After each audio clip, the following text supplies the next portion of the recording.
Do. Let's talk. You're listening to L Man.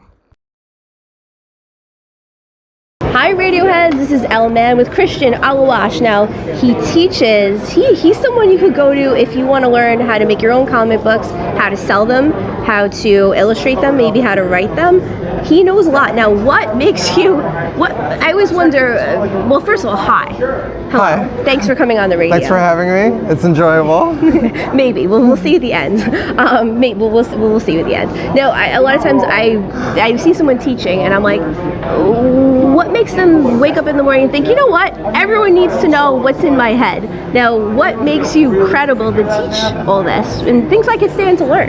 Yeah. Maybe you could teach me interviewing. Well, I've been doing this for 20 years. So, that's a while. Yeah, I started out in Canada as a freelancer. I have an animation background and a creative writing background as well in university.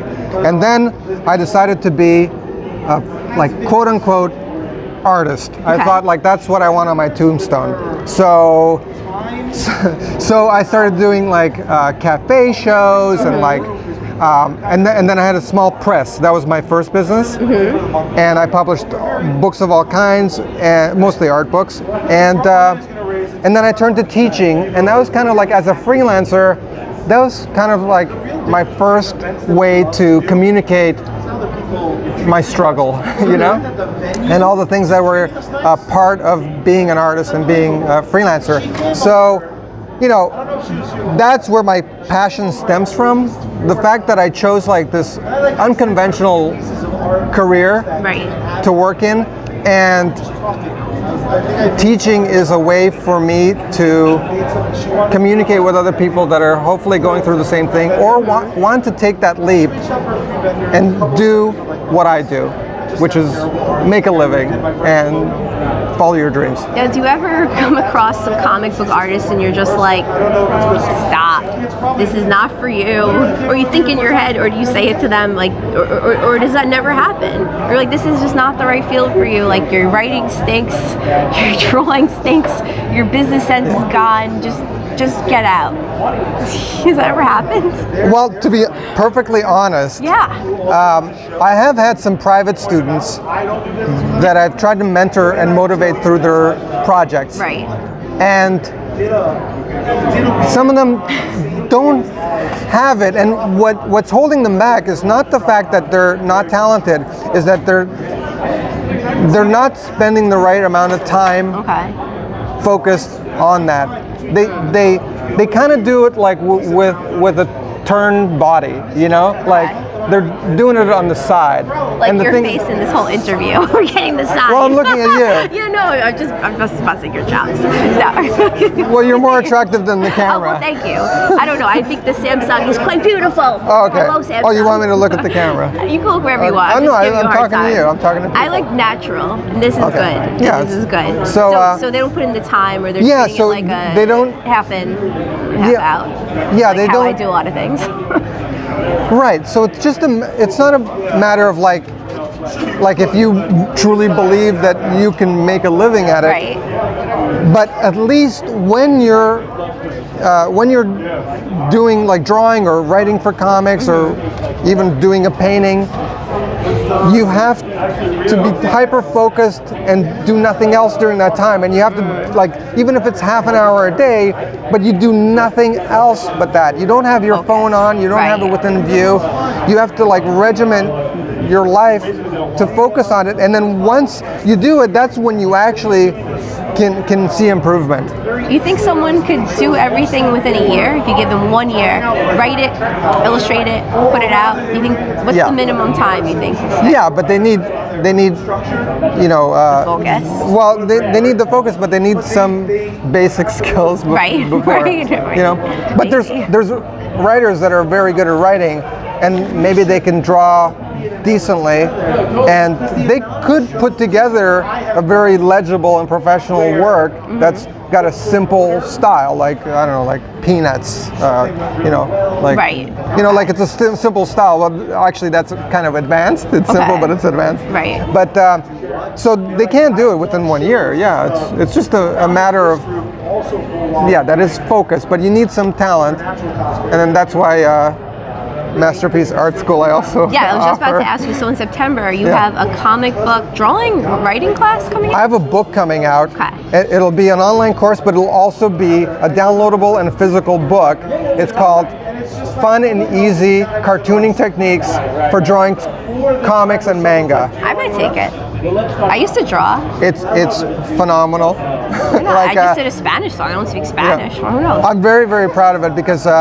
it's done in a way. It's hard to describe this on the radio, right? Okay. but if you can imagine, it's done in a way. I've done a lot of radio shows, and I remember once like bringing props, like books. It's like Well, this is a video component too, so sorry, radio people, if you don't have eyes. Yeah. So So I designed. Well, first of all, it's 15 years of teaching that I've taken the curriculum from my Cartooning 1 and Cartooning 2 courses that I used to teach, all the way from like ages like 6 to like 20s, adults, and portfolio preps. So I've taken that and expanded it. I spent a year expanding it into just over 100 pages, and it's like each page is meant like to be pinnable. So it's like dense with information, but very, very easy to comprehend, and like really beautiful to look at. Like easy to look at and fun exercises. So there's exercises sprinkled in, and each one you could like pin because it could have a lot of like condensed information that you could just glance at, whether it's like a digital desktop or like a traditional desktop for drawing. Right. So I just want to, I know we're over time, but I really did want you to talk a little bit, even just the 30 seconds about your own. Now this one someone else wrote it, but the follow-up, see, I was paying attention before the you are, you were good. The follow-up you wrote and you illustrated, and it's Big Boss. Now, what's the premise? What's the hook on this? Oh, okay. So, by the way, there is a short live-action film on Vimeo that I produced based on the first one. It's called Big Boss, the pilot or Night Out. There's two edits of it. Anyway, so the pitch, the log line is he's an aging assassin, and he finds out he's got a daughter that he never knew about. Okay. And turns out with his mom, he hid it and quit it years ago. And now the daughter and her lover track him down to enact revenge while he tries to finish like this big high-profile job. So I'm not having kids.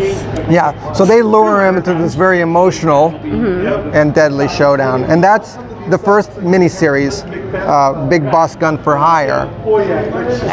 But what's most interesting about the follow-up to it, which I illustrated and wrote, is that it was done exclusively on Instagram at Big Boss Comic.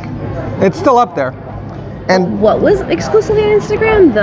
So I published one panel each day, 5 days a week for over 13 months. Okay. And now we got an 80-page graphic novel. That's pretty impressive. Yeah. And the graphic novel is like laid out in an interesting way, but it's all square panels. So it was an exercise in storyboarding in a lot of ways with the square format.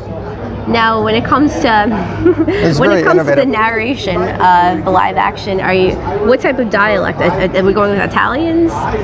Hey, the Big Boss. Are you gonna go? What makes you think he's Italian? I don't know, because you think of Big Boss, I think mafia. You know? Yeah. That's the thing. Stereotype, but you can go Chinese. You know, the Chinese are taking over my neighborhood. I love the Chinese. Thank you. I love the neighbors. They make great neighbors. Maybe you have a Chinese accent for the Big Boss. I don't know. It's a good point. You know, it's something that I struggled with the name. So I try to.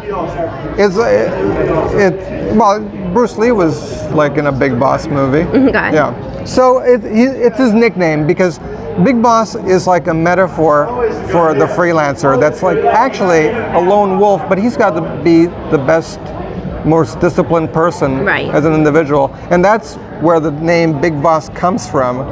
It's anybody that's like a freelance independent person, a gun for hire, so to speak, is their own boss. Yeah. And then if you do it to such a high level, you are truly the big boss of that field. And that's what the assassin Big Boss represents. And if you're going to be a freelance artist or like me, kind of running your own show, then you have to be disciplined. You have to put in the time. You got to eat right, take care of yourself. And you can't just half butt it. And we're gonna say the ASF because that's not good for the FCC. So closing out, your final thought, anything you'd like the public to know about you, and where can we find you? Well, I'm a great guy. I like everybody to know that. Good vibes. It's subjective, but I try really to be a good person. You know, I encourage people to sign up to masterpieceartschool.com. I have my freelancing course is beta, so it's free. So all the material that I'm still adding to is currently free, and I've got other courses in technical like drawing, and you know, the cartooning course is coming up through the summer. I'm going to upload videos, and what else? I'm on social media on Instagram, masterpieceartschool.com, Masterpiece Art School on Instagram, and Big Boss Comic is still on Instagram, and you can read it free online there. Thank you very much for listening to It Came From the Radio, not to be confused with Masterpiece Theater. And now back to you, Mark.